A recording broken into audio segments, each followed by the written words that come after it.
बिस्मिल्लाहिर्रहमानिर्रहीम। नाज़रीन अस्सलाम वालेकुम, मैं हूँ इमरान वसीम। नाज़रीन, सुप्रीम कोर्ट के जज ने दौरान समाअत बड़े अहम रिमार्क्स दिए। 13 जून को इस मुकदमे की समाअत हुई।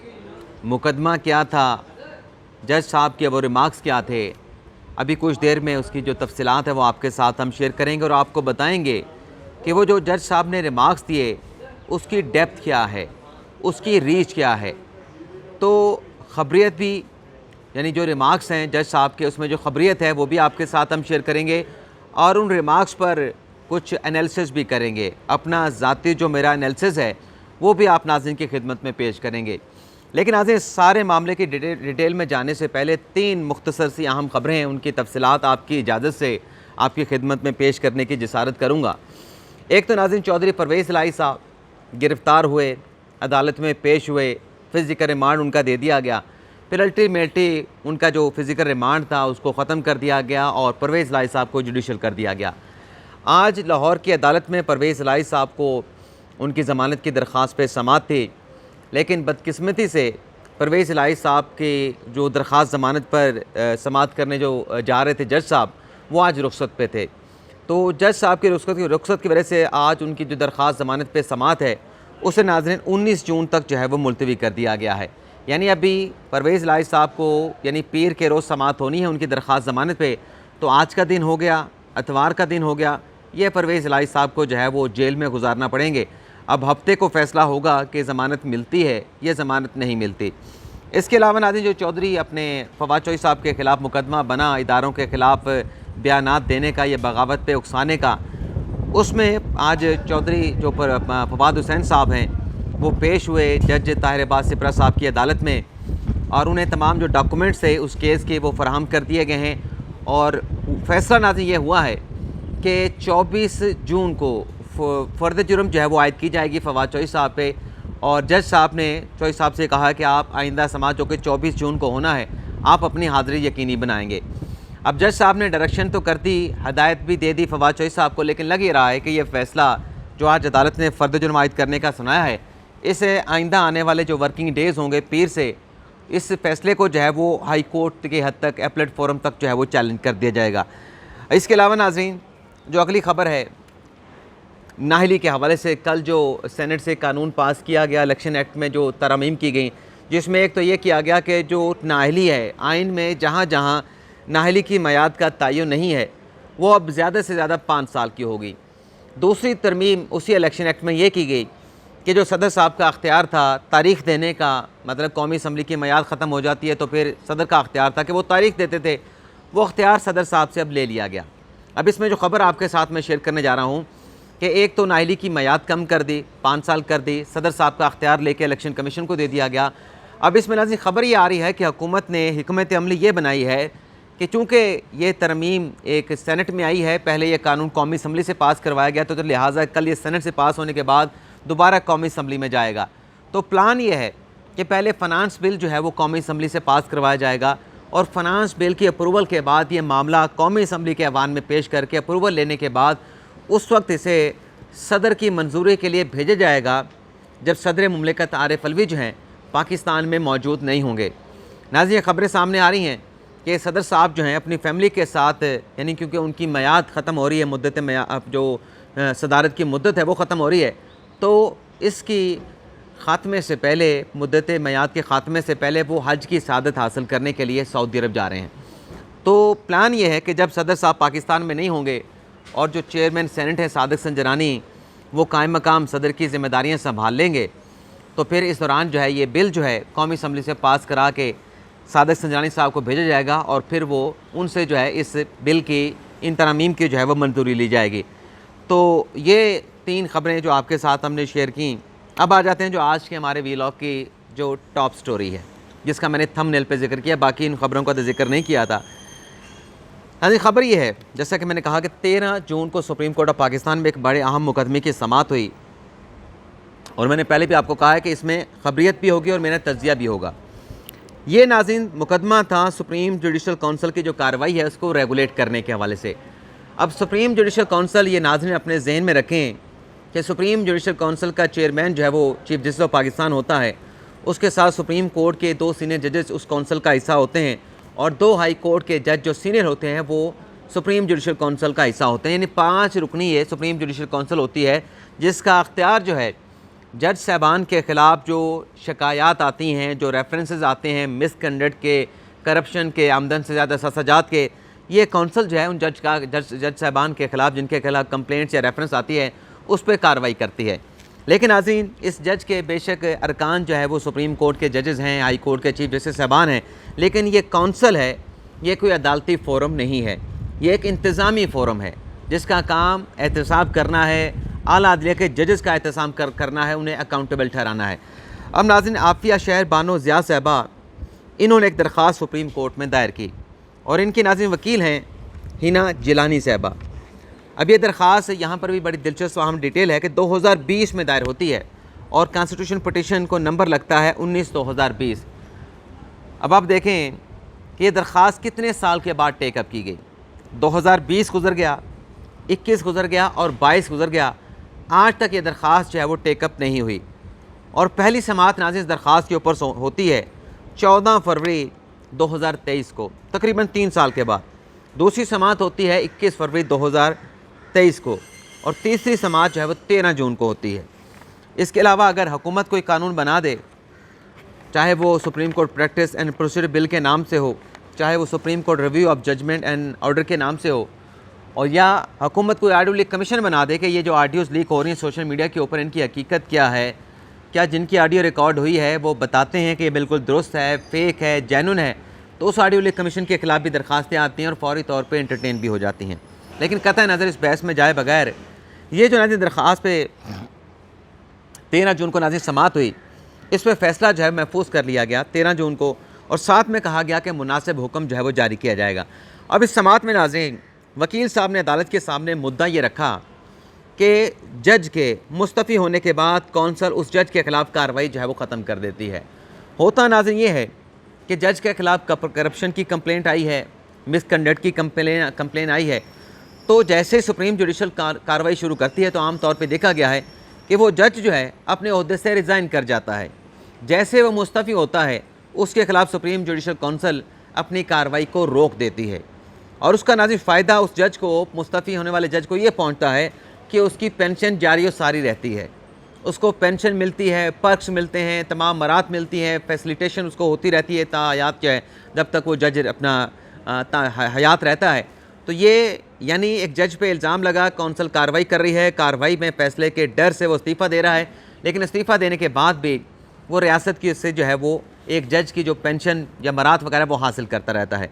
तो वकील साहब ने नुक्ता रखा कि ये कैसे हो सकता है कि जज के ख़िलाफ़ कंप्लेंट आए और वो डर के मारे कि उसे मुस्तफ़ी ना कर दिया जाए, वो पेंशन से महरूम ना हो जाए, वो जो सरकारी मुलाजिम मिलता है, गाड़ी मिलती है, उससे महरूम ना हो जाए, तो वो रिज़ाइन कर देता है। तो ये कैसे क्यों होता है? तो जज साहब ने इस पर ये रिमार्क्स दिए। जस्टिस इजाज़ुल हसन साहब की सरबराही में ये बेंच था। जज साहब ने ये रिमार्क्स दिए कि आर्टिकल 209 जो है वो जज को ओहदे से हटाने की बात की गई है। आर्टिकल 209 में अगर जज अपने ओहदे से हट जाए यानी कार्रवाई के दौरान हट जाए, इससे आगे उस आर्टिकल में कुछ नहीं लिखा गया। बिल्कुल नाज़रीन, जज साहब ने बिल्कुल सही रिमार्क्स दिए। आर्टिकल 209 जो है इससे ज़्यादा नहीं लिखता कि जज को ओहदे से हटाना है, लेकिन अगर जज साहब खुद हट जाएँ उसके आगे तो आर्टिकल में लिखा नहीं। ये जज साहब ने बिल्कुल दुरुस्त बात की। अब नाज़रीन, इस पर तज्जिया ये है, जैसे मैंने कहा कि खबरियत भी होगी इस खबर में और इसमें तज्जिया भी करेंगे।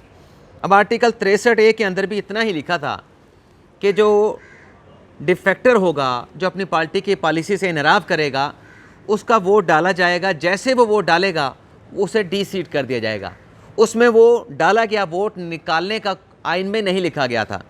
यहाँ पे तो बिल्कुल जो आइन के आर्टिकल 209 की रीडिंग की गई है, जो लिखा गया है उसी तरह से पढ़ा गया। लेकिन यहाँ पे नाज़रीन कहा गया, जो आर्टिकल 63A में हुआ वहाँ पे कहा गया था कि ये जो आर्टिकल 63A है इसकी डेप्थ में जाना है, इसकी रूह में जाना है कि इसका मतलब क्या है। तो यहाँ पे कहा गया कि अगर जज साहब इस्तीफ़ा दे दें तो बात यहाँ पे ख़त्म हो जाती है, लेकिन 63A के अंदर ऐसी तशरीह कर दी गई जिसे सियासतदान ये कहते हैं कि दरअसल ये सियासतदान भी कहते हैं और साफ़ी भी ये तजिया करते हैं कि ये आइन को रीराइट किया गया है। अगली बात नाज़रीन जो वकील साहब ने की, अभी और अहम बातें आगे आनी है। सबसे कम अहम बात मैंने आपके सामने रखी जो रिमार्क्स थे जज साहब के। जज साहब ने कहा, पहले वकील ने कहा कि जिन मामलात पर कौंसल का कानून खामोश है, अदालत कौंसल को हदायत दे। अब 63A में तो कहा कि भाई ये खामोश है, इसकी हमने तशरीह कर दी, वोट डाला जाएगा, गिनती में शुमार नहीं होगा, कि तशरीह कर दी।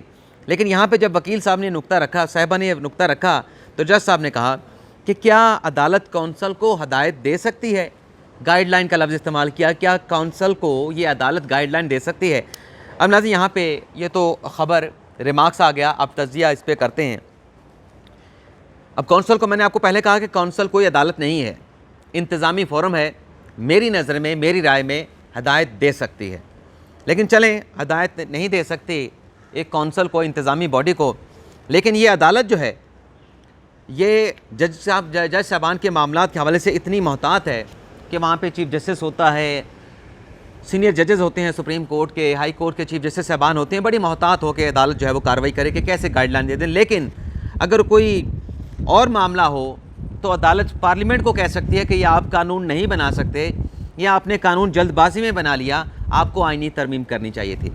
यानी जो अवाम का जो मुंतखब पार्लिमान है, जो ऐवान है, जहाँ अवाम के मुंतखब नुमाइंदे बैठे हैं, जिसके बतन से ये तमाम इदारों ने जन्म लिया है, चाहे वो सुप्रीम कोर्ट ऑफ पाकिस्तान क्यों ना हो, उसको ये हदायत दे सकते हैं। उसको कह सकते हैं कि आप ऐसे कर लें, वैसे कर लें, आर्मी शिप के एक्सटेंशन के मामले पे 6 माह के अंदर तौसीक कर लें, लेकिन सुप्रीम जुडिशल कौंसिल को हदायत नहीं दे सकते।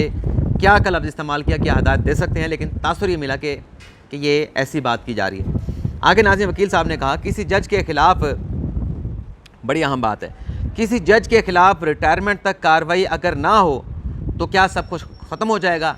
ऐसा भी नाज़रीन होता है कि किसी जज के ख़िलाफ़ कंप्लेंट आती है, वो complaint supreme judicial council take up नहीं करती, वो पेंडिंग पड़ी रहती है, और उस पेंडिंग कंप्लेंट के दौरान जो है वो जज साहब रिटायर्ड हो जाते हैं। तो वकील साहब ने ये नुकता उठाया कि क्या रिटायरमेंट तक, जज की रिटायरमेंट तक कंप्लेंट के ऊपर अगर कार्रवाई ना हो और वो रिटायर्ड हो जाए तो मामला ख़त्म हो जाएगा। अब जज साहब ने क्या कहा नाज़रीन सुने। जज साहब ने कहा क्या फटाफट जज के ख़िलाफ़ कार्रवाई से, क्या फटाफट जज के ख़िलाफ़ कार्रवाई से फेयर ट्रायल का हक़ मुतासर ना होगा। बिल्कुल ठीक बात की है, जेन्युइन बात की है जज साहब ने कि फटाफट जल्दबाज़ी में जब आप कार्रवाई करेंगे तो फेयर ट्रायल का हक़ मुतासर होगा।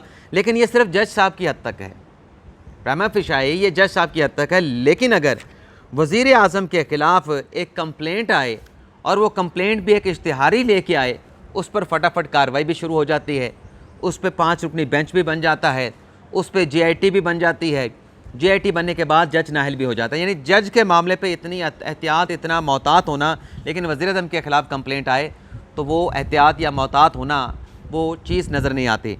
और सिर्फ ये नहीं नाज़रीन, बल्कि यहाँ तक मतलब जल्दी तेज़ी कि ना सिर्फ वज़ीर आज़म को नाहिल करना है, बल्कि ख़िलाफ़ जो रेफरेंस बने हैं उन रेफरेंस की जो तहकीकात है, जो इंक्वायरी है, वो 2 माह के अंदर मुकम्मल हो। उसके ऊपर निगरान जज भी बिठा दिया जाता है, निगरान जज गाइडलाइन भी देता है। लेकिन यहाँ पे अदालत जो है वो किसी किस्म की गाइडलाइन देने के हवाले से कतरा रही है सुप्रीम जुडिशल काउंसिल को, जो कि इंतज़ामी बॉडी है, लेकिन मुंतखब वज़ीर आज़म के ख़िलाफ़ जो है वो अहकामात दिए जा सकते हैं। आगे सुने नाज़रीन, वकील साहब ने फिर एक और नुक्ता रखा, साहिबा ने, बार बार साहब कहा जाता हूँ, साहिबा ने, उन्हें कहा जी कि कार्रवाई पर जज इस्तीफ़ा दे दे, यानी सुप्रीम जुडिशल काउंसिल में जज के ख़िलाफ़ अगर कार्रवाई होती है तो वह इस्तीफ़ा दे दे, तो क्या कार्रवाई,